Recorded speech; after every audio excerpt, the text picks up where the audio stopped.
क़ुरबानी के ताल्लुक़ से कुछ अहम बातें आप हज़रात के रूबरू पेश करनी है।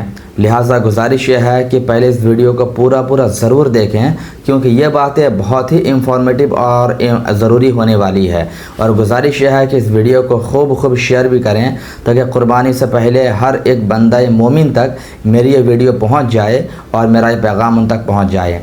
हज़रात मोहतरम, जैसा कि आपको मालूम है कि इस साल 2026 में इंशाअल्लाह तबारक व तआला 28 मई बरोज़ जुमेरात 2026 को ईद उल अज़हा का दिन है और उस दिन इंशाअल्लाह क़ुरबानी की नमाज़ हम लोग अदा करेंगे। लेकिन क़ुरबानी के ताल्लुक़ से और नमाज क़ुरबानी का ताल्लुक़ से कुछ अहम बातें आपके रूबरू मुझे पेश करनी है। सबसे पहले आप इस चीज़ का मुलाज़ा कर लें कि हमें इन बातों पर फॉलो करना, इन पर अमल करना कितना ज़रूरी है। सबसे पहली चीज़ नंबर 1 पर हम ये करें कि जब भी जिस जगह भी नमाज ईद उल अज़हा हम लोग अदा करेंगे, मुकम्मल सुकून और इत्मीनान के साथ इस नमाज़ को हमें अदा करनी है। यानी कि इस नमाज़ में किसी भी तरह की तू मैं और बहस और मुबाहसा वाली बात ना हो। बिल्कुल इत्मीनान के साथ तमाम मुसलमान भाई आपस में मिल कर के इस नमाज़ को अदा करें। देखा यह जाता है कि छोटी सी बस्ती होती है, उसमें 25 लोग अलग नमाज़ पढ़ रहे हैं ईद की, 50 लोग अलग जमात कर रहे हैं, तो इस तरह से आपस में लोग बढ़ जाते हैं। मेरे अजीज़, ये वक्त बटने का नहीं है। ईद की नमाज का मकसद यही होता है कि एक मुसलमान दूसरे मुसलमान के साथ कांधे से कांधा मिलाकर खड़ा हो और अपनी भाईचारगी का, अपनी ब्रदरहुड का इसका इजहार करे। तो इसी बिना पर एकदम एक होकर के अल्लाह के रज़ा के लिए ईद उल अज़हा की नमाज़ को अदा करें। बिल्कुल किसी तरह की अफरा तफरी या कोई भी बात इस तरह पैदा ना होने दें कि जिसकी वजह से मुसलमानों को परेशानी का सामना करना पड़े। नंबर 2, क़ुरबानी आप हज़रात करें, चाहे खस्सी करें या बकरा करें, बकरी करें, जो भी आप क़ुरबानी करें, तो क़ुरबानी का ताल्लुक़ से हमें बहुत ज़्यादा एहतियात की ज़रूरत है। नंबर 1, आप इसमें एहतियात ये करें कि जहाँ भी क़ुरबानी जिस जगह आप करेंगे उस जगह मुकम्मल तौर से एहतियात की जगह हो, घेर करके उस जगह आप क़ुरबानी का अहतमाम करें और रोड के किनारे ऐसी जगह पर बिल्कुल क़ुरबानी करने की कोशिश ना करें। जिस जगह क़ुरबानी होगी, क़ुरबानी के बाद उसके जो बकियात होते हैं उनको किसी सेफ्टी जगह पर जाकर या ज़मीन खोद कर दफन कर दें, और खून हो या इस तरह के जो भी ग़िलाज़त और गंदी चीज़ें हों उनको आप अच्छे तरीके से साफ़ सुथरा करके वहाँ पर ब्लीचिंग पाउडर या कोई फ़िनाइल वगैरह अच्छे तरीके से डाल दें, ताकि वहाँ बदबू पैदा ना हो और मच्छर और मक्खी वगैरह भी पैदा ना हो। क्योंकि देखा ही जाता है कि लोग क़ुरबानी करने के बाद खून को और उसकी बकिया गलाजत को, गंदगी को उसी जगह छोड़ देते हैं, तो जिसकी वजह से मक्खी पैदा होते हैं, बीमारी पैदा होती है और हवा भी इसकी वजह से पॉल्यूटेड हो जाती है, दूषित हो जाती है। लिहाजा हम सब की ज़िम्मेदारी है कि हमारा इस्लाम हमें सफाई सुथराई का पैगाम देता है, और इस्लाम ने तो ये कहा है कि सफाई सुथराई हमारा आधा ईमान का हिस्सा है। तो इसी बिना पर साफ़ सुथरा ख़ुद भी रहें और अपने माहौल को, अपने परिवेश को भी साफ़ सुथरा रखने की कोशिश करें। 2 नंबर बात हमने आपको बता दी। नंबर 3, क़ुरबानी में बहुत ज़्यादा ये देखा जाता है कि क़ुरबानी करते टाइम में लोग उसकी वीडियो बनाते हैं या क़ुरबानी करने के बाद उसके गोश्त की वीडियो बनाते हैं। आपको मैं बहुत अच्छे तरीके से बात गोशे गुजार कर देना चाहता हूँ कि ये गलती बिल्कुल भी ना करें।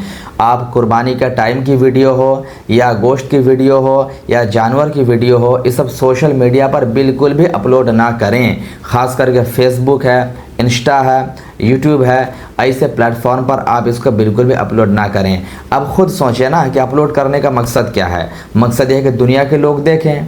हालांकि क़ुरबानी का मकसद दुनिया के लोगों को दिखाना नहीं है, बल्कि क़ुरबानी का वाहिद मकसद यही होना चाहिए कि हम जो ये क़ुरबानी कर रहे हैं अल्लाह और रसूल के रज़ा के लिए कर रहे हैं। मेरा रब देख रहा है ना।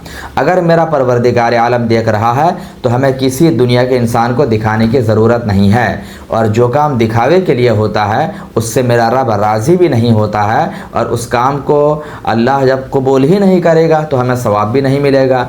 इसी बिना पर और आज हालात के पेश नज़र बिल्कुल अक्लमंदी इसी में ही है कि ये सब चीज़ों को सोशल मीडिया पर बिल्कुल भी अपलोड ना किया जाए। बिल्कुल इस बात को अच्छे तरीके से समझ लें।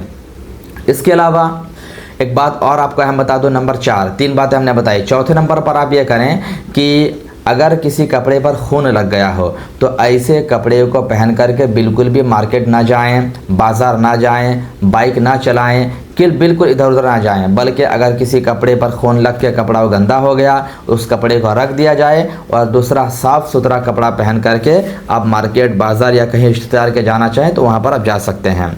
नंबर 5 नंबर पर आप ये कर सकते हैं कि इस मौके पर देखा जाता है कि लोग अपने रिश्तेदारों के यहाँ पर गोश्त देने के लिए, तकसीम करने के लिए जाते हैं। हमारी शरीयत में हुक्म भी यही है कि गोश्त को 3 हिस्सों में तकसीम करना चाहिए, एक गरीबों के लिए, एक रिश्तेदारों के लिए, एक घर वालों के लिए। तो रिश्तेदारों के यहाँ जब गोश्त देने की बारी आती है तो बसा औकात लोग क्या करते हैं, छोटे छोटे बच्चों को भी लेकर भेज देते हैं।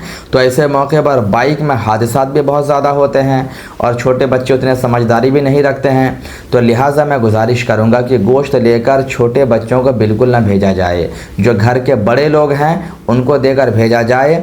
और अगर ऐसी सिचुएशन नहीं है तो बेहतर है कि घर पर रख दिया जाए, फ्रीज में रख दिया जाए। वो मेहमान जब आएंगे कभी आपके घर हफ्ता दिन 10 दिन के बाद तो उनके फिर हैंड ओवर कर दिया जाए, लेकिन बराए मेहरबानी बच्चों को देकर के गोश्त तकसीम ना कराया जाए दूर दराज में। और रही बात कि बाइक में इस मौके पर जो हमारे भाई चलाते हैं इतने तेज़ी के साथ चलाते हैं जिसकी वजह से कसरत के साथ एक्सीडेंट भी होते हैं। इसलिए गुजारिश करूँगा कि हेलमेट का ज़रूर इस्तेमाल करें, क्योंकि अभी वेस्ट बंगाल में कानून आपने देखा है कि बाइक पर बहुत ज़्यादा कानून और पाबंदी लगी हुई है।